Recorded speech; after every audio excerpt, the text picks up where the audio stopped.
Page ಮಾಡಿದ್ದಾರೆ, ಅದು ನಿರ್ವಹಣೆ ಮಾಡ್ತಾರೆ ಫ್ಯಾನ್ ಪೇಜನ್ನು. ಅದಕ್ಕೆ ಸುಹಾಸ್ ಮತ್ತು ವೇಣು ತುಮಕೂರಿನ ದರ್ಶನ್ ಅಭಿಮಾನಿಗಳ ಸಂಘದ ಸದಸ್ಯರು.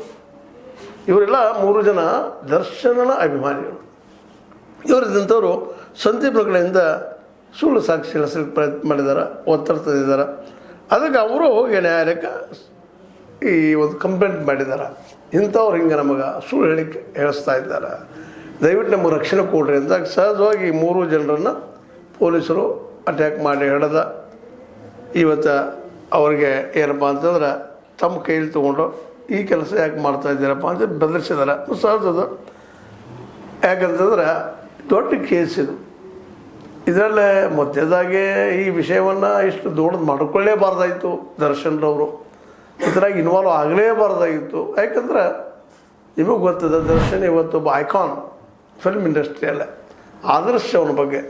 ಇಂಥ ವ್ಯಕ್ತಿ ಸ್ವತಃ ತಾವು ಮುಂದೆ ಹೋಗಿ ಏನೇನೋ ಮಾಡಿದ್ದು ದೃಶ್ಯಗಳು ನಾವು ನೋಡಿದ್ದೀವಿ ಸಾಕಷ್ಟು. ಆ ಸಂದರ್ಭದಲ್ಲೇ ಎಲ್ಲ ಮೀಡಿಯಾನೂ ಇವ್ರ ತಪ್ಪುಗಳನ್ನ ಎತ್ತಿ ತೋರಿಸಿದ್ದನ್ನು ನೋಡಿದ್ದೀವಿ. ಹೀಗಾಗಿ ಇವತ್ತು ಅವ್ರ ಮೇಲೆ ಆರೋಪ ಮಾಡಿದಂಥದ್ದು. ಅದರಲ್ಲೂ ಈ ರೇಣುಕಾ ಸ್ವಾಮಿ ತಪ್ಪದಿಲ್ಲ ಅಂತಲ್ಲ, ರೇಣುಕಾ ಸ್ವಾಮಿ ಆ ರೀತಿ ನಡ್ಕೋಬಾರ್ದಾಗಿತ್ತು, ಅಸಭ್ಯವಾಗಿ ತನ್ನ ಫೋಟೋಗಳನ್ನ ಬಿಡಬಾರ್ದಾಗಿತ್ತು. ಎಲ್ಲರೂ ನಿಮಗೂ ಗೊತ್ತದ ಅವ್ರು ಏನು ಮಾಡಿದಾರೆ ಅಂತ ಹೇಳೋ ಅವಶ್ಯಕತೆ ಇಲ್ಲ.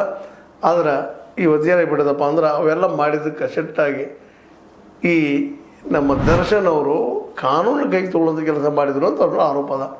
ಅವ್ರನ್ನ ಒದ್ದು ಮಾಡಿ ಏನೋ ಮಾಡಿ ಕೊಲೆ ಆಗಿದೆ ಇವರ ಮಾಡಿದವರು ಅನ್ನುವಂಥದ್ದು ಒಂದು ನೆಲೆಗಟ್ಟಿನಲ್ಲೇ ಇವತ್ತು ಜೈಲಲ್ಲಿದ್ದಾರೆ. ಅದನ್ನು ಸುಳ್ಳು ಮಾಡಿ ಹೊರಗೆ